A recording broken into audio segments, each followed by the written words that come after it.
Pernah nggak kalian melihat di suatu ruang terdiri dari beberapa kelompok yang menunjukkan karakteristik? Misalnya, ada kelompok dengan gaya fashion tertentu yang menunjukkan kelas, atau kelompok perempuan yang dikelilingi oleh kelompok laki-laki tetapi tidak memiliki hak suara karena terbatasi oleh konstruksi gender.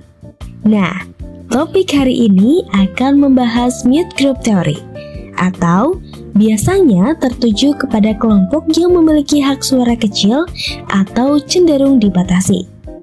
Apa sih mute group theory itu? Menurut Edwin R. Denner, MGT ini merupakan keadaan dalam masyarakat di mana terdapat sistem hierarki pada kelompok masyarakat. Kelompok yang memiliki dominasi ini memiliki kuasa paling kuat untuk mengontrol kelompok yang lebih lemah, sehingga kelompok yang tidak memiliki kuasa ini harus menyesuaikan dengan aturan yang dimiliki kelompok yang memiliki kekuatan dominasi. Disclaimer dikit ya, Sosius. Konteks dari MGT ini mengacu kepada diskriminasi yang dihadapi oleh kelompok-kelompok yang tidak memiliki kekuatan. Dalam teori ini, penekanannya tertuju pada gender dan secara spesifik adalah perempuan. Kenapa perempuan? Oke, jadi ada beberapa asumsi-asumsi mengenai MGT. Pertama, perempuan memiliki cara pandang yang berbeda dengan laki-laki karena adanya pembagian kerja dalam masyarakat. Hal tersebut menghasilkan pengalaman dan perilaku yang berbeda pula terhadap masing-masing gender.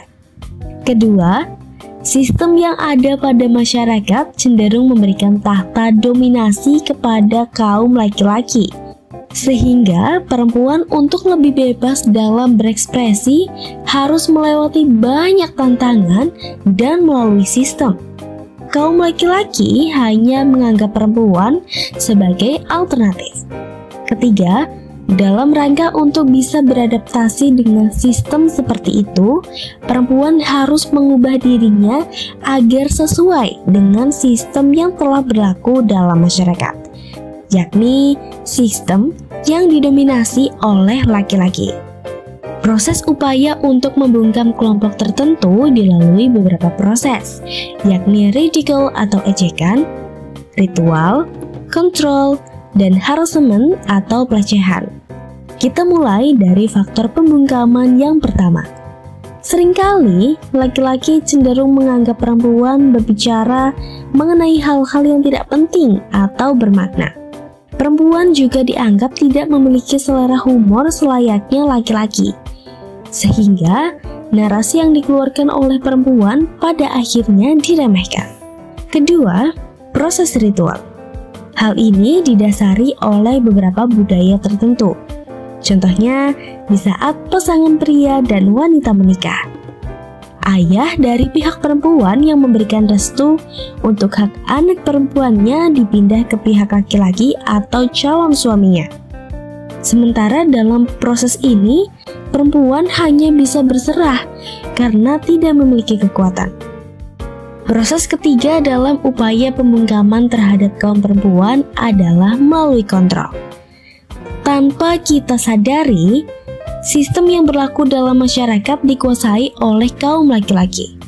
Serta dalam sistem masyarakat, komunikasi yang disampaikan melalui laki-laki cenderung dinilai lebih berpengaruh ketimbang kaum perempuan. Terakhir, proses pembungkaman ini yang membuat perempuan tidak memiliki rasa aman ketika mereka berada di masyarakat, yaitu pelecehan. Kekuatan dominasi yang dimiliki oleh laki-laki mempengaruhi tidak hanya pemikiran, namun tindakan, di mana laki-laki dengan perasaan power yang dimilikinya menguasai tidak hanya perempuan, namun akses tempat umum ataupun kepemilikan publik termasuk transportasi umum. Tidak hanya itu, pelecehan seksual juga dapat terjadi di tempat kerja. Oke, Sosius, dari sini udah paham ya terkait MGT? Minsok mau highlight satu poin menarik hasil bacaan Minsok di salah satu jurnal.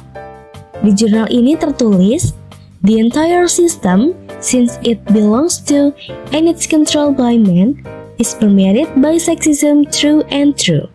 The somewhat simplistic belief that it is through language that a reality is constructed accounts for the focus of much feminist literature on the silencing of women through the control of language. Artinya, keseluruhan sistem karena dikuasai dan dimiliki oleh laki-laki terus-menerus menyebar dan menimbulkan diskriminasi seksual. Bahkan, kemungkinan adanya keyakinan bahwa hanya melalui bahasa sudah dapat membentuk konstruksi realitas yang terhitung sebagai proses pembungkaman perempuan sebagai pengendalian melalui bahasa terhadap perempuan. Oke, gimana nih menurut Sosius? Menurut Sosius, proses pembungkaman di era modern sudah musnah atau masih terjadi dengan cara yang implisit? Diskusi di kolom komentar ya. Jangan lupa juga buat share ke teman-teman kamu untuk jadi awareness dan bahan diskusi. Juga jangan lupa subscribe untuk terus ngikutin video-video sosiologi perspektif dan update fenomena-fenomena sosial yang bakal kita kaji di masa mendatang. See you!